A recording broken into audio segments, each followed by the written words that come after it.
Oh, her voice has changed. Okay, so does anyone have any more thoughts about this before we go into more depth? Okay, cool. So like I just said, there are, like with the two branches, we have two examples underneath these two branches. So we have Kantian ethics, which is a form of deontologicalism, and then utilitarianism, which is probably like the most well-known form of consequentialism. So under Kantian ethics, people say that we have the duty to do the right thing, or what we think is right based on our rules, even if it produces a bad result. So someone who believes in this would say that it's wrong to lie in order to save a friend from murder, because lying is just wrong and you should have figured out a different way to do it without doing something that's wrong. Whereas a utilitarian might think it's fine to lie because as long as your friend is saved from the murderer, then who cares what you did? And it just works under the principle of utility, which is just that we should act to provide the most happiness for the highest number of people. So it's very like calculated in that sense, because you're just like adding up all the happinesses and saying, okay, this is the action that makes most sense. So does anyone see problems with either side? I know we already talked about it kind of, but this is a little bit more specific. I have like a question because I didn't read the article you sent. I didn't have time. Like with utilitarianism, would it work like a say like I murder someone to save like, I don't know, 100 people? Would that be like an example of kind of like the highest number of people? Like, does that make any sense? Yeah, totally. I'm keeping it vague kind of like on purpose now, because I think it's better to like think about it in steps like this. But I think like if you think that the death or like murdering that person produces like negative happiness, and saving those hundreds of people is like more than murdering that person would have been, then like a utilitarian would say yes. But we'll go Gotcha. in. There are like two types of utilitarianism. I will talk about this more, and some people might disagree with it.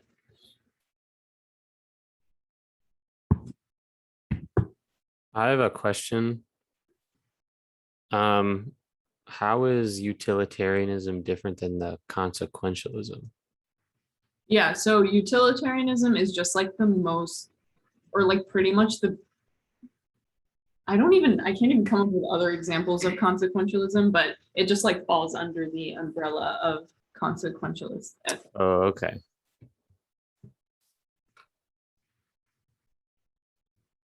So nobody sees any problems with utilitarianism yet.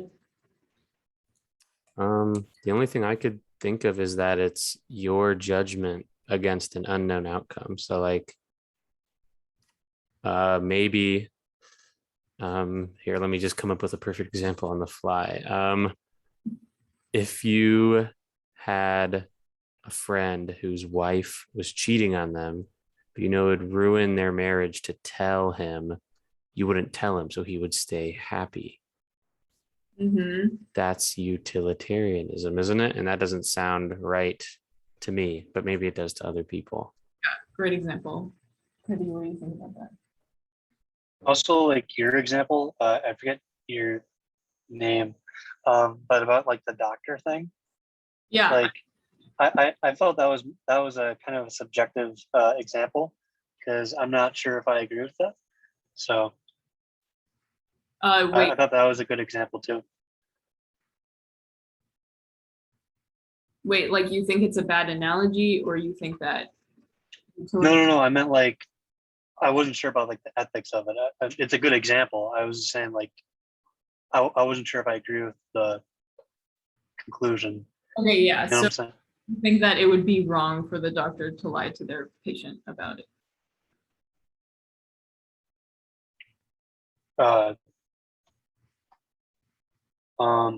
Wait, what'd you say? So wait, I'm just Sorry. you assume that it's like wrong for the doctor to lie to their patient about their illness. Like the outcome will obviously be good because the person would be happy, but like I feel like as a person you should kind of want to know, if you have an illness or not. I mean, you can like choose not to, like you can choose not never go to the doctor and not find out if you have cancer or something. But like if I was in that situation, if I was like the patient, I'd be like, I'd want the doctor to tell me that I have this illness that's going to kill me. Yeah. You know what I mean? So like I was just saying that was a good example, but like I was just saying like the ethics, I would do something else. You know what I'm saying? Yeah, I agree with you. So I want to Yeah. why those cases. What? I think utilitarianism is a pretty good philosophy. Wait, guess- even under these examples, so the doctor should lie and you shouldn't tell your friend that his wife is cheating on you. No, you should tell your friend, because in that example, it's like the reason you tell your friend is like prevent something, like it's prevented from like getting worse over time and then like it coming out later and like being even worse. So like if you Mhm. don't tell your friend, you're just like pushing the unhappiness like further down while it like grows even more. So it's still like a net total unhappiness. Okay, so what if But I how do you know? How do you know that she'll find out or he'll find out? okay, What if she's a really good liar? what if I can guarantee to you that he's not gonna find out if you don't tell him? It's still like cause happiness. Why? I don't know. Probably other problems in their relationship. Okay. Yeah. I think, okay, so I think the reason you might agree with this is like, even if the guy doesn't find out, you can still claim that there is like harm done to him. Like, we like talked about this in bioethics a little bit, like you can still like live a bad life even if you don't know. So like, for example, if someone is like recording you, just like filming every single thing you do for your whole entire life, that's obviously awful. But if you never find out about it, is it really bad or not? And some people would argue that like you're still being harmed in that situation. So even if like you don't know about something bad, it might still mean you're living a bad life, and maybe that can go into your calculation for determining how happy you are, maybe. I think I saw, oh yeah, go ahead.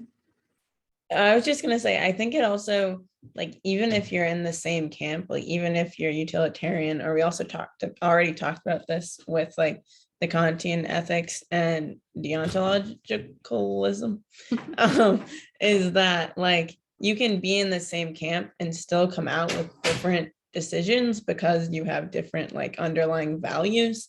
So like maybe you value like your friend having a clear like picture of like who his wife is, or like you value that he builds a stronger relationship with like someone who actually cares about him or something, and that could play into your decision more, versus like maybe you more value your friend's like immediate happiness and you think maybe it'll be okay. So like I think even if you're in the same camp as someone else in terms of like deontological or consequentialist, you can still come up with different like decisions. Yeah, definitely. I think also the reason why I thought utilitarianism was super unappealing at first is because like it focuses a lot on just like happiness without like, and like happiness isn't really defined well for everybody, like, and you can't really say that all forms of happiness are equal, and we can't really say that the end goal of every action should be just happiness, because there are some things where you achieve like a higher level of happiness for like not doing something. For example, like you can I don't know, like sacrifice your life for your child, and maybe that makes your life better to you than it would have if you just like didn't do that, even though you wouldn't be dead. So like I think it's important to recognize that like you getting happiness from just like eating a really good meal is like not the same as you like achieving like a major milestone or something. So I have some thought experiments for you guys to see like whether utilitarianism still makes sense under these situations. So let's say that we have two situations, A and Z, and A is like a small group of people, and they all live super great lives. And we have in Z, we have a bunch of people, but they live very, very bad lives. But because it's so many people, their happiness adds up to be greater than the happiness of the people in situation A. And I think most of us would think that world Z is preferable to world A. So under utilitarianism, it doesn't really make sense, right, to draw the conclusion that Z is actually the better state of things. Well, actually, my thought looking at this is like what happened to the rest of the people living in like world A, you know? Like I feel like it could be possible that this is like a small group of people who have very high quality of life, and then there's like a bunch more people who are like way lower down than Z, than like the quality of life in Z. So I don't know. That was what my first thought was. Yeah, that's a good point, but also like just take this at like face value. Just like imagine a world where we have like the same population that we do right now and everyone lives a really great life. And imagine our same world with many times more people, but they all live worse lives than we do. Isn't utilitarianism like about the happiness delta of a certain action? Like not just like how much net total happiness exists in the universe? I think it's supposed to say like if like when you like do any action, you need to consider like every possibility, and in every possibility you need to figure out like the happiness that would result from it compared to all the other options. So this is just saying like you need to be able to compare like any two situations and be able to choose which actually produces the higher. Right, but to do that, you need to know like the change in state from that certain action, right? Like this doesn't give you a change in state, it just gives you like the end state. I don't think you need to know change. But how? You just need to, like any action, you just need to look at the consequence, right? So you just need to figure out whether an action will make them happy or not. So like, let's say these are two buttons. You have button A and button Z. You just get to press one of them. Which one do you press? Wait, I still don't get it. So let's say like you have a population, like you have a planet with like population of like 500 people, small planet, and you're Thanos, right? And you can like Don't. Okay, but you can like snap your fingers and then like half the population like disappears and then everyone's like has enough food and stuff. Or you start out with a population of 250 people and Thanos snaps his fingers and then just like more food grows on that planet. Like you can't say that those two are the same thing. Well, they're not, because half of the population disappearing has other effects, and that makes the net happiness lower. But I'm not killing anyone by choosing A or Z. Like, I think you guys are thinking like too much about this. It's just like, what do you think is better? Just like, we're not making this happen, really. We're just saying. Wait. Do you mean that like if you can make one decision that highly increases the quality of life for one subset of the population versus very marginally increasing the quality of life for a much larger population. Is that what this is? Okay, so I just take the decision part out of this, and just the utilitarianism is just trying to achieve the goal of like any action you do should produce the highest amount of happiness, right? But we're not talking about actions anymore. We're just talking about like what is even actually the happiest situation, or like what is better, and that can inform what you decide to do. There's no decision in this case. We're just trying to say like which is better. And a utilitarianism that's just adding up the happiness of the population is just going to say Z is better, but Z doesn't actually seem better to any of us, I don't think. So Like Z would be better if you're one of the people in Z that wouldn't exist in A. no, but that's not what's happening. It's like imagine I am okay. I'm just gonna put a decision into this because of you. Imagine I am God and I have the choice. I can produce world A or I can produce world Z. What is the more ethical thing to do? So there's no hidden population in A. Like what No. you see is, A yeah. Just A. A is just I make a world, I put 50 people on it, and they are the happiest people ever. Or I make another world with millions and millions of people, and they are very, very sad. But they're a little happy.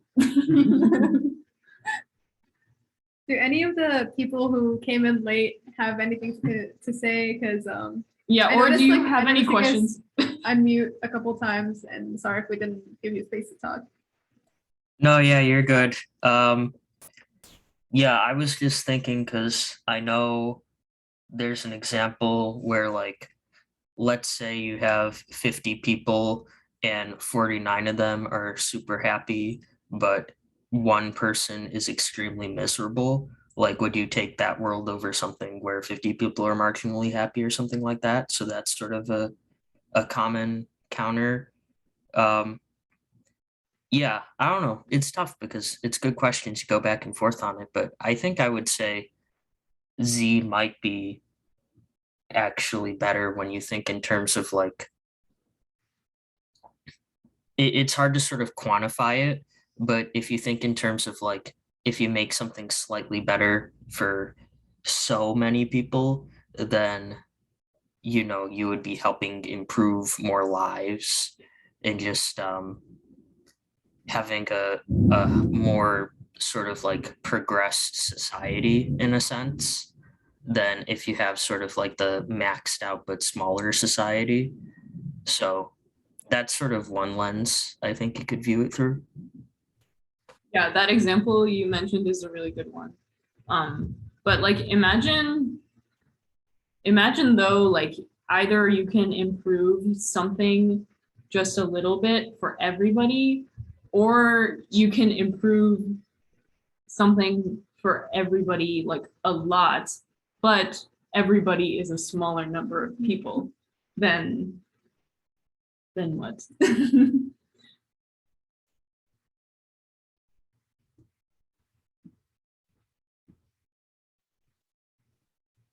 Do you think you can almost compare this to like socialism in a way? Like, could we improve everyone's quality of life? And maybe this is sort of misplaced because I'm not super politically like correct, but that's just kind of what I related it to. And I guess if it like kind of looking at this chart, I think I would agree with Scott that I would much rather have everyone have like an increase in quality of life compared to just like 49 have like a really good quality of life in comparison to that one person. I think me personally, I would just feel really guilty for that one person. So I think that I would probably do Z. Okay, interesting. There's also the idea maybe like I'm sorry if I cut in, but like if Z only knows what they have, then maybe that sort of small amount. Well, I guess that doesn't really work though, because it's a measure of happiness. So they aren't very happy. But what I was going to say is like, if they only knew like a certain amount of happy, then they wouldn't like know what they were sort of missing out on. Mm. But yeah, I guess that might not really apply for this specific example. So Yeah, I guess we might feel a little less bad for them, right? I guess I personally, my quarrel with this example, I guess, is that I feel like it's not a fair criticism of utilitarianism, because I can't remember what your name is, but the person sitting on the left of Lucia, I think. Yeah, you mentioned like that utilitarianism is all about like making decisions in the like with the world you have. So I feel like it's kind of unfair to like make two different worlds and be like, but it wouldn't actually be better to have higher utility in this case, because like we only have the world we have right now. And so like utilitarianism is only trying to address like where we're at, I guess.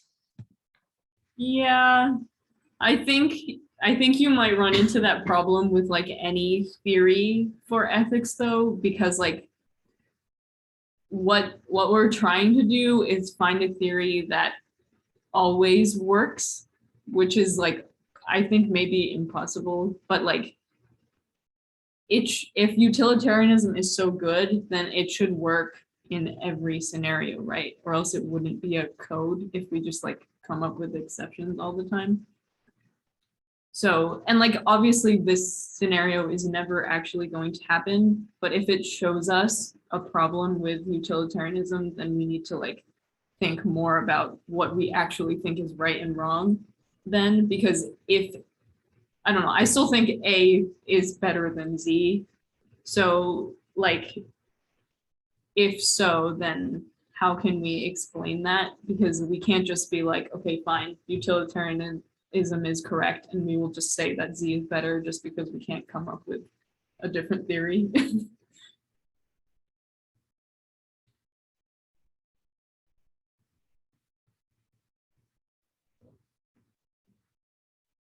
Guess I'll go. Like I forget who it was, but like someone like referenced socialism or something, which would be like more representative of Z, obviously. And like kind of like going off the idea of incrementally raising everybody, like happiness, like through world Z. I would prefer that than A. And Okay. like, anyway, go ahead. Sorry, I think we might be like misunderstanding what this like graph is trying to say. Like under socialism, it's not necessarily A or Z, because in A, all the people in the world are living a great quality of life. So you might even say that A is more socialist than Z is. Under socialism, it's trying to say like capitalism is bad because in theoretical world B, there is like a bunch of people living a super high quality of life, but there's also more people living a worse quality of life. And that's like a balance there. Whereas in A versus Z, like A is just like objectively better for everybody. Whereas like that's like not true in capitalism, because only like a few people benefit and like can have that super high quality of life. Does that make sense? Oh, so they don't have the same populations. This is just like, okay, that makes a lot more sense. They don't coexist. Like that line is dividing. It's either this world or that world we're going to be choosing. So, like if we were to think about the world right now, you might say, oh, both A and Z exist, but we're just saying like one of them. I just realized it's already 8:15, so we're gonna move on. Okay, so a lot of you guys have probably heard about this already, especially if you came to our like very first meeting of this whole club. So this is the trolley problem, where we have like two examples. Do you want to talk? All right. So first you have like the classic one. You have a trolley or a train hurtling toward 5 workers. They all have like huge headphones on, can't hear it, just like coming toward them. You happen to be standing nearby and you see a lever. So if you pull that lever, it will switch to killing one worker who's on his separate track. if you don't do anything, it will kill the 5. What is the proper decision here? Kill the one person. All right, so that seems like, does everyone agree with that one? I don't. You know? Like, okay, I think it's easy to theorize and say like, oh, an ethical, moral person would flip the switch. But like, do you actually think an ethical, moral person would like flip a switch and just like watch a person die? Like, I don't know. I don't think it makes They sense. tried this in real life. Like, there was an experiment I Yeah. watched, and like some people actually did pull the switch, but then some other people just froze because like, I think my instinct also would be just like, if I'm not the one pulling it, then I can somehow rationalize not holding myself culpable. Mhm. Maybe that's too lawyery, but I don't know. It's, if I don't put my hands on it, then I'm not the one to blame. And Yeah, I think that also is similar to like the idea of pushing the man down to stop the train rather than like just pulling a switch, because like pushing is like also just is like a whole new level if you're like there in person. Yeah, exactly. Like there's that, yeah, the second example, there's a really large man, just like, let's just say it's The Rock or something, and he's super massive and super tall. And if you like drop him, then his body is like enough to stop the trolley from hitting the other 5. Would you do that then? and like, do you actually think that that is the right thing to do?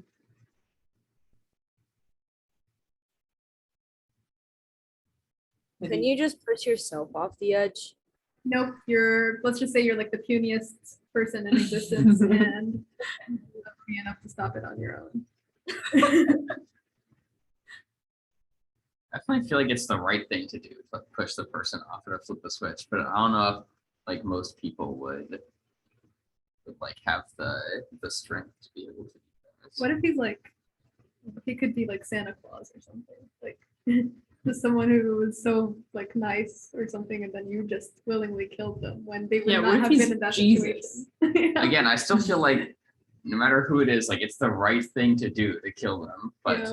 like, yeah, I just don't know if like most people would be able to do that. Okay, I mean, technically, wouldn't you be I don't know, this could be a stretch, but I feel like technically if you have the choice to kill the one person and save the 5, then you would also be responsible then for the other 5 people dying. So like if you think about it that way, then it'd be a lot harder to have the like conscious of having all 5 of them having died and like all 5 of their families and the whole ramifications of that versus the just one person.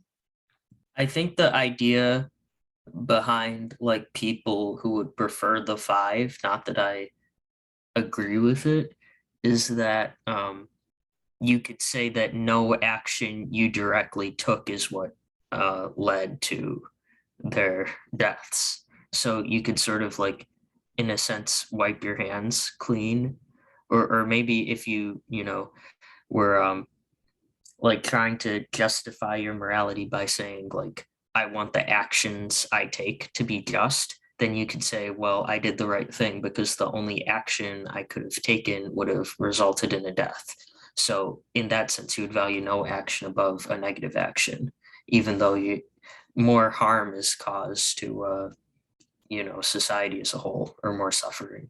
Yeah, that Yeah. sounds kind of Kantian too. Like, let's just say one of your principles is I will do no direct action that causes harm upon another person, Mhm. and therefore you feel like this is justified. But I think this is like, to me, even though I would do the same thing in real life if this happened to me, I think it's just a cop out, just a way to make myself feel better about myself, which might be why I don't agree with Kantians, because like you can justify anything by just like saying, oh, it's my code, I don't do that. And like my problem with utilitarians is like it's the opposite. It's too much of a like a god complex almost. Like it treats everyone as your subject. You know what's best for everyone else, and yeah, you're acting upon it. Yeah.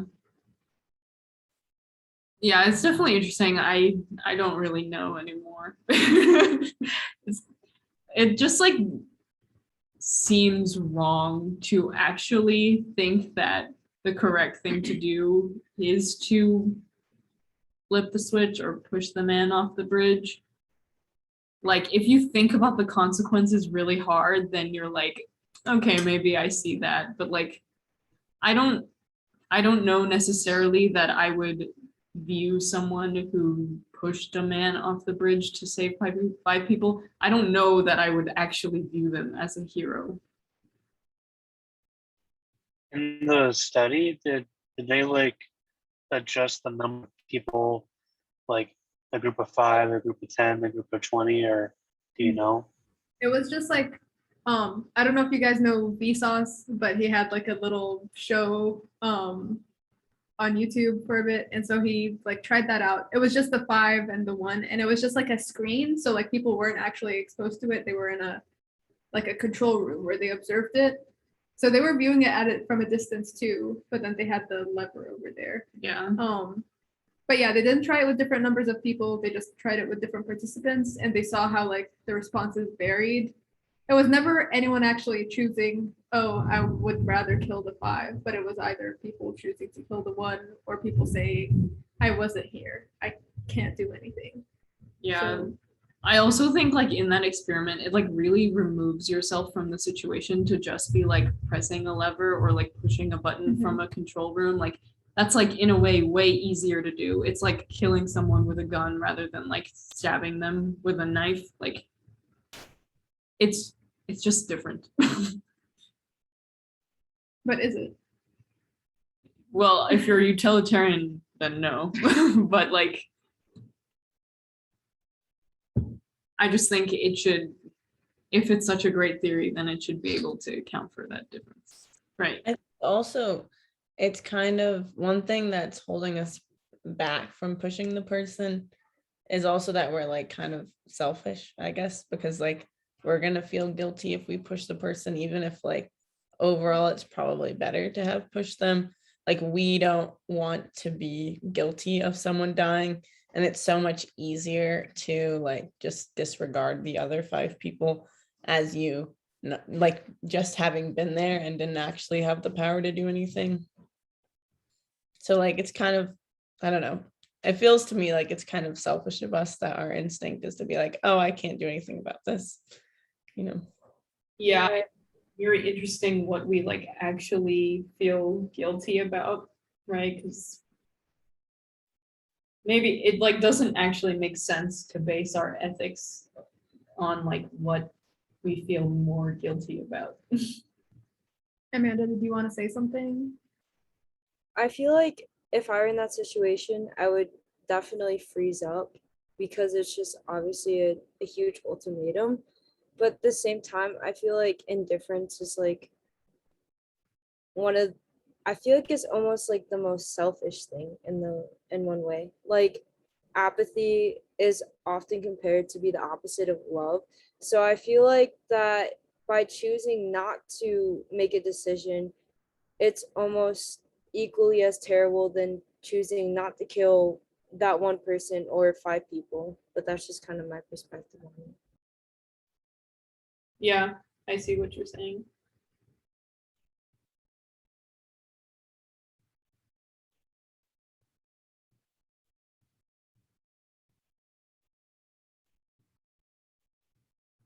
It's a hard one. Like, I don't know, you can introduce so many other like factors that could complicate the decision for someone, like the one person being like a 5-year-old kid or something, just playing with bunnies, and like I don't know, like the 5 others being like just like, I don't know, bunch of older people or like adults. I feel like people would be more inclined to just let it hit the adults and save the kid because it just, we as a culture like tend to view actions as more heroic if they're saving children.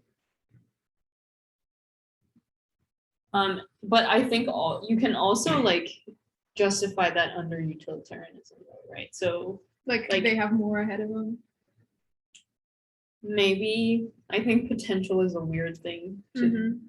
try to account for, but like if those 5 people are like bad people, then like the happiness that would result, or like not the happiness, but like more sadness would result from like one great person dying than like 5 like nobody's dying. So maybe that would explain it for some. Yeah. Yeah. I think it was mentioned also like if the one person was like Albert Einstein or something, you know, so the value of that person. Yeah. Yeah, and that would also work under like anyone's calculations, right? Like if like the person that's the one person is like the person that's going to cure cancer, like way more happiness will probably result from that person living than the 5 people.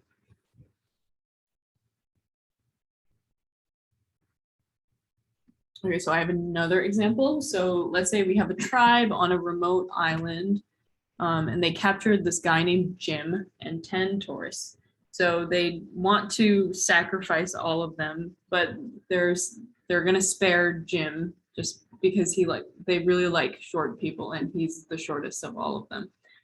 So the chief offers Jim a bargain. If he kills one of the tourists, then he and like the other 9 people can be set free. And if he doesn't do it, then they're just gonna kill all 10 of the tourists.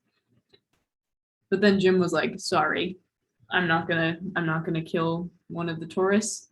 So can we hold Jim morally accountable for his negligence?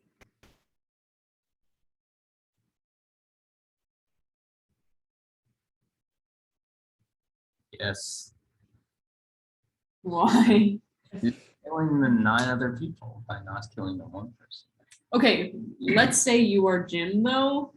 If some guy is like, kill him, are you really gonna kill him? Maybe not, but then I still think You did the wrong thing. Yeah. Yeah, I agree, especially if I was one of those 9 people. I would be pretty mad at Jim. I don't think that discounts the responsibility of like the tribe though. Like I think they're also still responsible because they were the ones who decided to kill them. But like I definitely think that yeah, it was Jim's fault to an extent.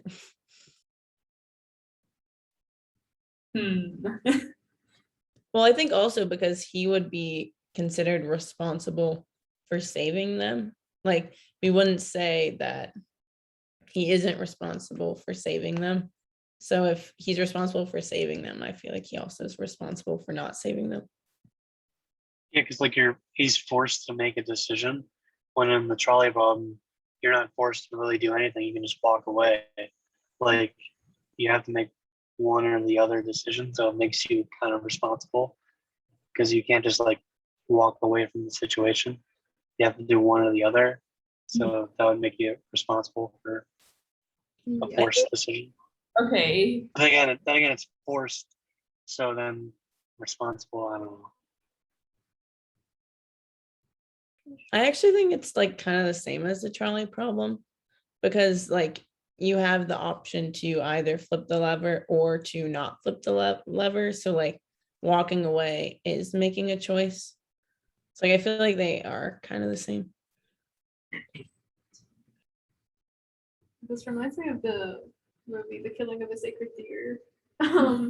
Just like premises, you get some crazy dude who's like, I don't know, he's a ghost or something, but he's like, you kill one member of your family, or I will kill all of them, and I will like show you some warning signs. So they'll start like, they will be paralyzed first, and then they'll start bleeding from their eyes or something, and then they just and then I'll just kill them. So he just like gives the guy a timeline. The guy's like not taking it seriously, but then he's like, he realizes when it's almost near the end, and it's almost like watching the movie. You're like, dude, you knew this was gonna happen. Why didn't you just make the decision before things got this bad? Which is like, I don't know. I think if you're given the option, I think it's pretty obvious that he should kill one of the tourists. I don't know, man. I think you also have to consider like the like pain and guilt and like that comes with having to kill somebody, like actually, if you're sure it's like super painful to watch somebody else kill 9 people in front of you, but you actually having to kill someone is like, I don't know, I think you can still back this up in a utilitarian way. Like you could say like the pain that would result from him like having to commit a murder is maybe worse than just like watching those people die. But what if he like? But you have to add in all of those people's deaths to the cost, utilitarianly. So I feel like like you would have on one side the death of one person and a really heavy conscience of one person, but on the other hand, you have the death of 9 people, and then still a little bit of the guilty conscience for the one person. But you can still like adjust it in a way that makes it so that one is more favorable than the other, right? Like you can still have like those 9 people be actually that happen to just like be serial killers, and watching those people die would be definitely better than just murdering that one person. But like, what if, like, I don't know. I think if I were Jim, I would still feel like I was responsible for the death of the 9 if I saw them being killed in front of me and it was a result of my not feeling brave enough to take an action. So like Jim could do what the guy in the movie I mentioned did and just like blindfold himself, spin around in a circle and just shoot randomly. Then one person dies and it's over. Well, you just got unlucky, you know? He wouldn't feel so much guilt. He could also still blame the tribe for that one person dying. And 9 people are free. I mean, maybe. I just don't think it's like in theory, it like checks out, but like I don't think it checks out in practice. Like I don't think I'd ever do what that guy did in the movie and actually shoot one of my family members. If all of them would die otherwise, I would. Okay, well, that's on you. I don't really know. I just, who are you shooting? It Like, was not random. Just I don't know. I like- just like even I don't know. It just doesn't make sense to like say somebody is like morally wrong for not like being strong enough to do something. I just think that like I don't know, if somebody doesn't want to kill someone, then like you can't say like, oh, you're an unethical person. Just like I don't know. I think that's like I don't know. I personally think I would blame them. Like I would think that they're an unethical person because they let their own like feelings get in the way of like the other 9 people, which like it sounds bad, but I feel like I don't know. I feel like it just in my head at least the emotional part like doesn't add up, because even if like say Jim was so scarred by the fact that he had to kill someone that he killed himself, then there would be still only be 2 people dead instead of like all 10 of them. So I don't know, which just sounds really bad. And like it is bad. Obviously, it's not an ideal situation. So like I feel like neither option is good. But like if you were picking one, I still think that you'd have to go for the 1 or 2 people dead over the whole 10.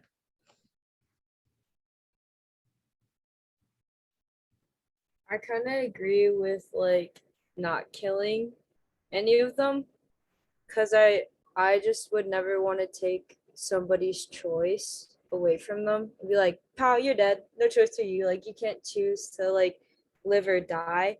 I feel like you're sort of imposing on their own, you're literally like taking their life.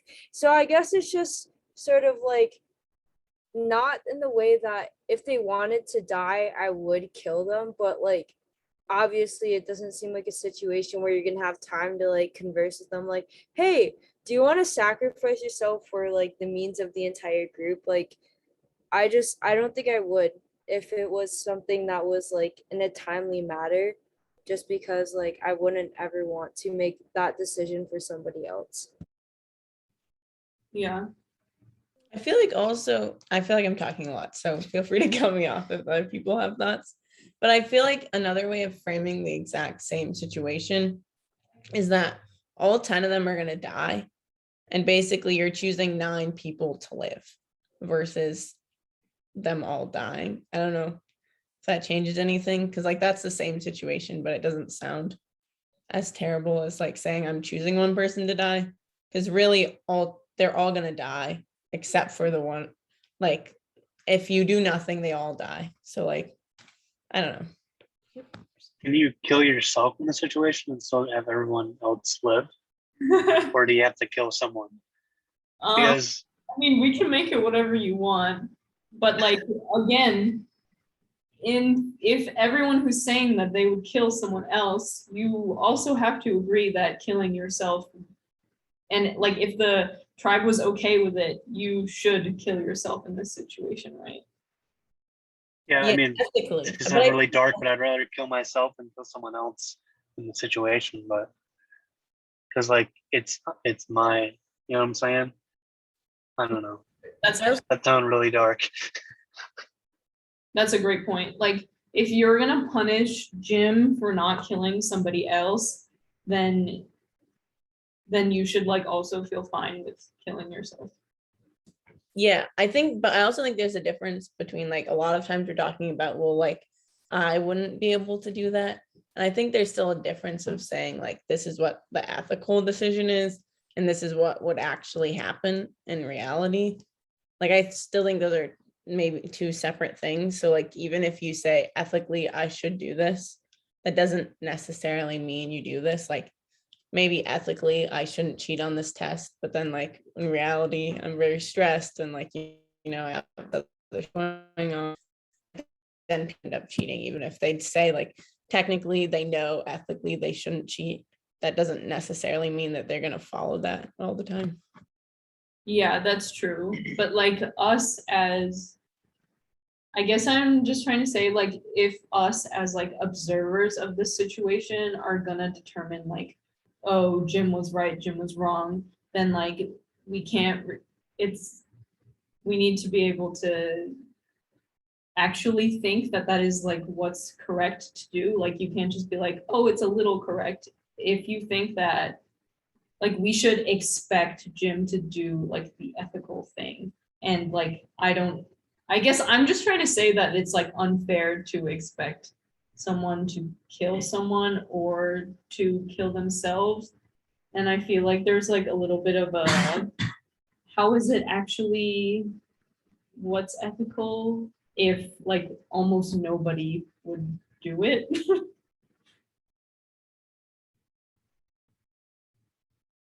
So maybe we're just like not ethical people. I also think it's different between people who would be put into the situation randomly and then people thinking it over, act like deeply, like having thought through all of this. Like if I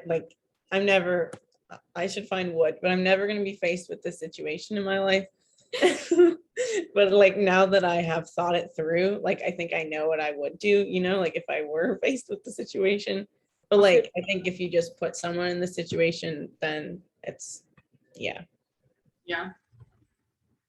So I have like one last like pair of examples that we can talk about. So this is Peter Singer's drowning children example. So let's say I'm wearing a brand new suit to work, and on my way to work, there's a child drowning. And if I don't jump in to save the kid, then the kid's gonna drown, but that's gonna ruin my brand new suit. So I think everyone that's been talking about like what everyone's been saying about the last situation would apply here, and we would think, oh, you should save the kid, even though it means ruining the suit. Does everybody agree? Yes, a suit is a lot more easily replaceable than a child. Yeah. Okay. But this other guy, Travis Timmerman, comes up with this counter example. So Lisa gets a call from the bank saying that hackers have hacked into her bank account and they're going to draw $200 every minute. But while she's on her way there, there is like she can save like 30 children before she like goes bankrupt. So, but then like the twist is for the remainder of her life, the hackers are going to keep doing this every single day. And the pond is always going to have children drowning in it. So all you utilitarians out here are going to be like, I don't care. You have to save the drowning children every single day because the hackers are just going to do what they're going to do. So what do you think now? I mean, if you're spending all your time saving kids that are drowning, when do you have time to spend money anyways? So Yeah, and honestly, like from a utilitarian standpoint, like there's probably a bigger problem or a bigger source of why the kids are. Okay, no, you know that this is not how it works. It's a thought experiment. I guess you can just let them drown because if the one like leaving the rest of the children to drown the previous day, she already let some die, so you might as well just continue on that path. Wait, what's the Does that make timeline? sense? Why is there, if you save 30 children, then you're bankrupt. Like, can you just save the rest of the children?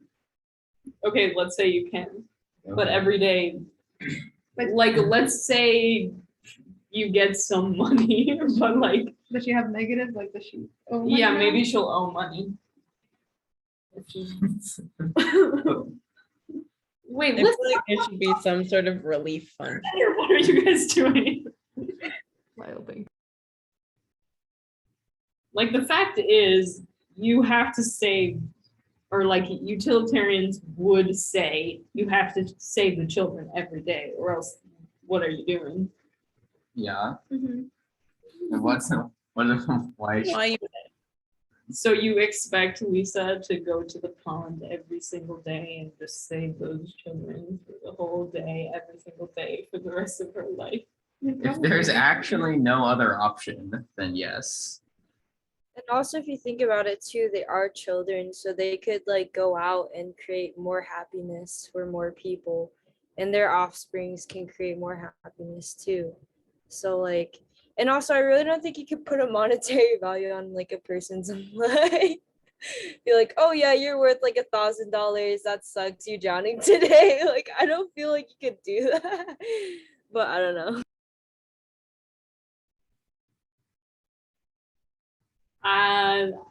I think the problem with this is like, this utilitarianism expects you to give up your own happiness for the greater good. And I don't know if that is always the right thing. Like, Yeah, I think like the real life parallel to this is that like you could go out like every single day and buy food and then like walk around the streets of Chicago like handing out food like for your whole life. And exactly. that's like the practical application. In an argument, oh, sorry. Go ahead. I said in an argument too is that like I already kind of have like a utilitaristic mindset. So like I consider a lot of people above myself a lot of the times.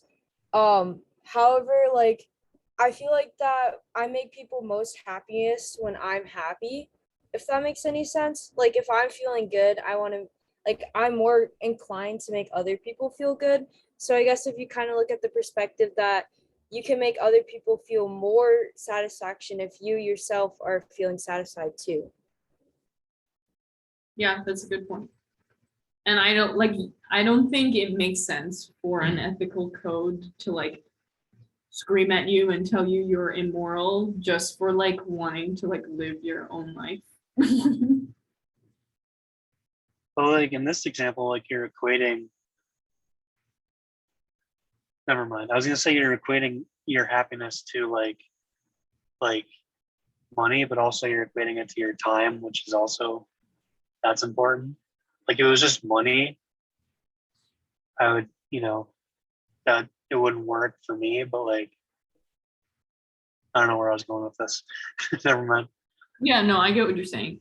And I also like, I definitely agree with Anna. Like we have like almost infinite opportunities to like make the world better with like every second of time that exists, and like nobody does that, and I don't think it would be fair to say that people are immoral for not like spending every waking moment trying to make the world better all the time. So maybe There's something to be said. Like sometimes people say you have to like take care of yourself so that you can take care of other people. So like kind of in this situation, if Lisa like allows herself to go into like a whole bunch of debt, like she's gonna get into like she's not gonna be able to pay her bills, she won't have any food, and she's gonna die. So she can't save the rest of the like drowning children. Whereas if every day she left for like a few hours, she would be able to go out and like make money and feed herself and live longer. And then ultimately she would end up saving more children than if she allowed herself to just like burn out in the first few weeks. yeah, possibly. But I also think like even if she couldn't save more children by not going to the pond every day, it would be okay. And that's why I don't think utilitarianism always works.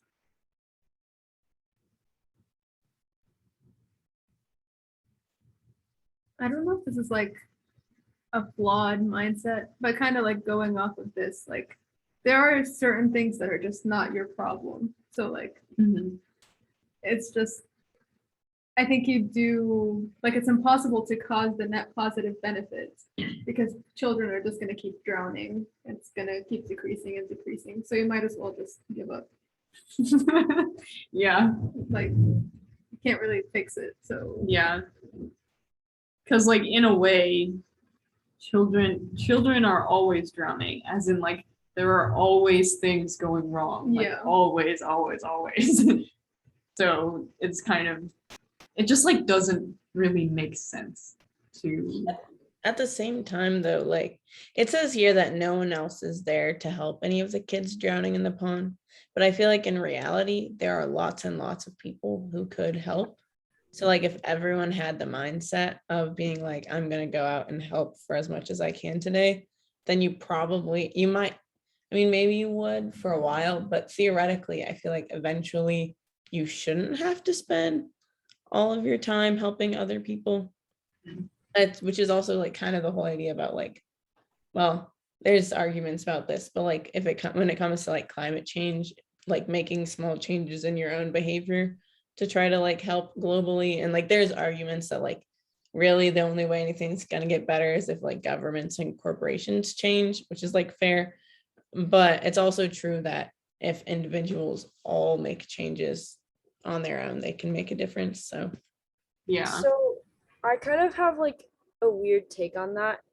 I feel like it's a kind of moral to care because, like, for example, I walk around campus a lot and there would just be like trash sitting there. And then becomes like a moral game. Like, okay, so I have to pick up this trash and put it to or recycle it or put it to a garbage can. I'll carry it with me for however long I have to find like a garbage can. But like I'll see like loads of people just walk past like this ginormous piece of cardboard that's just sitting there. So like why can't you compare that to like the children? Is that we assume that eventually somebody will pick up that piece of cardboard and recycle it, but we're kind of deferring our own moral responsibility onto other people with the assumption that they care. And I would say for the majority of people just watching that cardboard just sit there and people just walk past it, I would say a lot of people do not care. So I feel like in some ways by like caring a little bit is important because not everyone's going to pick up that piece of cardboard when they see it on the ground. So like whenever I see a piece of trash, I'm like, oh, somebody can pick it up, but I still make it my responsibility to pick it up because I know that majority of the people will walk past that piece of trash and not throw it away. Yeah. Yeah.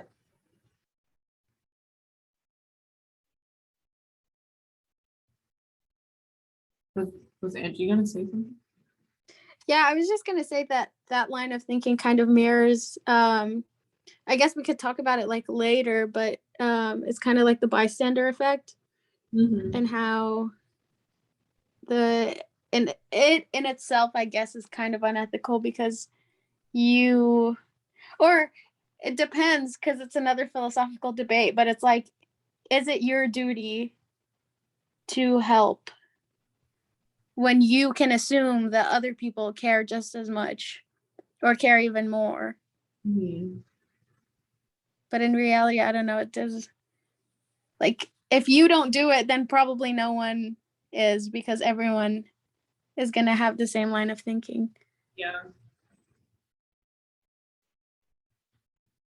So there is another branch of utilitarianism that tries to account for like most of the problems I see with utilitarian or like classic utilitarianism. So there's this guy named G.E. Moore. I think I forgot an O in his name.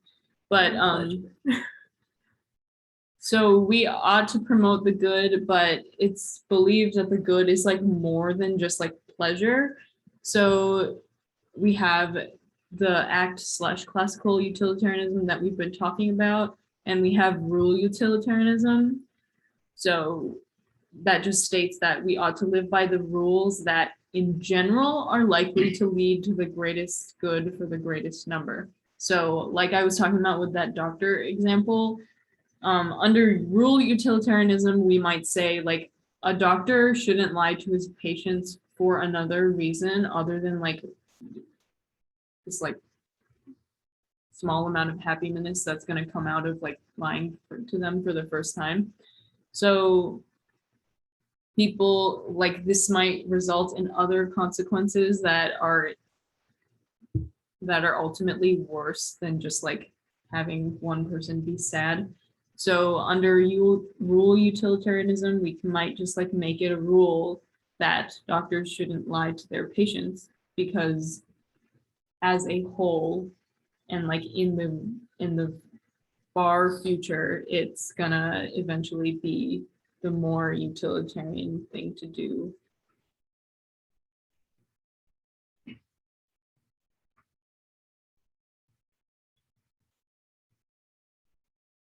I think that's kind of like a combination of Kantianism and utilitarianism. Like, sounds like a happy middle, but I feel like maybe we can find some problems with it. I can't think of any off the top of my head, but Yeah. So it's still consequentialist because we're not like saying that lying is bad. We're just making like a mini rule, if that makes sense. So like, and that mini rule is not based on like what we think is like right and wrong. It's based on like what we think the consequences will generally be in like the far future. So yeah. So, like, considers more than just the immediate impact. It considers kind of like the trend of what the behavior is, which kind of like gives off more like Kantian vibes. But yeah, I definitely agree that I think it is better than just trying to like think about utilitarianism like individually. So important distinction, we can still use classical utilitarianism to be like,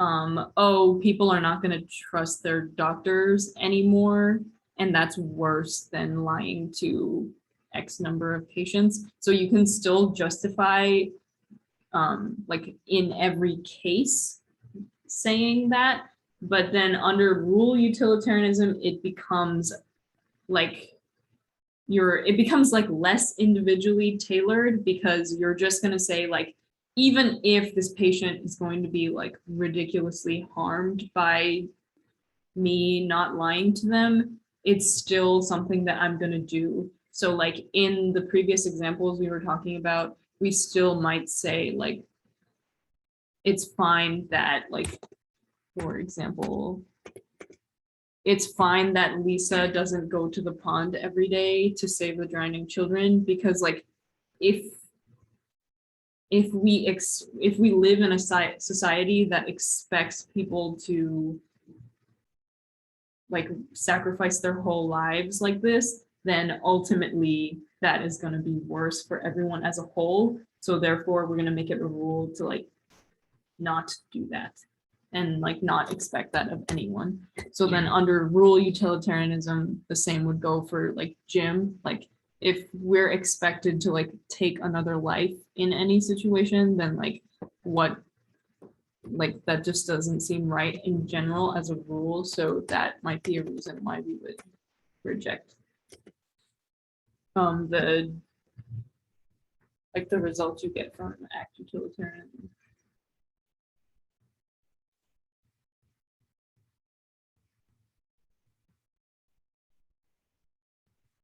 So we're like almost out of time. So these are just some other things that we might want to consider. So this ethical theory is so like theoretical in a way, because like you can't really calculate happiness because first of all, everybody's different, and like how long in the future are we talking? And also, even if we're saying like for the rest of time, there's no way we can know what will happen like years and years and years down the line from our actions. So we can never actually like make any decision then, because like how would we know what to do if we don't know what the answer is?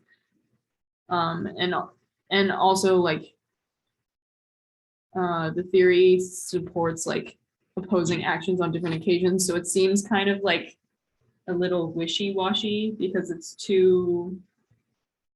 like trying too hard to come up with like a perfect solution for every action, when in reality, that's just like not a good way of doing things. And it can also justify like really awful things as long as the consequence is good. So like under utilitarianism, you can justify the most disgusting things that humanity does just because maybe the consequence will turn out good. And you can argue that like some things are just like actually wrong and no theory should ever like allow those things to happen. And also last point talks about like how it doesn't consider any special relationships. So like it's like there's a reason why we want to protect like our friends and family members, and it's kind of unfair for utilitarians to say like you should just throw that out the window and not think about like the special relationships that you have between people. So yeah, lots of issues with it, but also it is pretty compelling. Any last thoughts?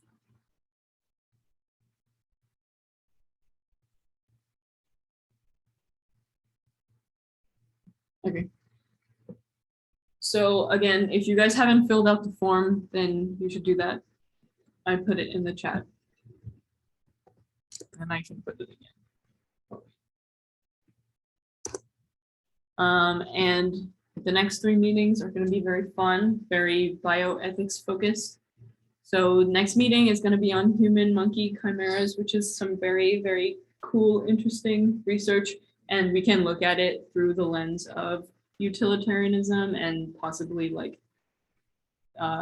animal rights and like the value of animal lives and stuff. Then we'll talk about right to life and death, which will include like euthanasia and like abortion stuff. And then I just wanted to do like a broad intro to bioethics. So we'll do that also. Thank you to everyone for showing up today. You guys led an amazing discussion. We're really happy to have you, and we hope to see you again next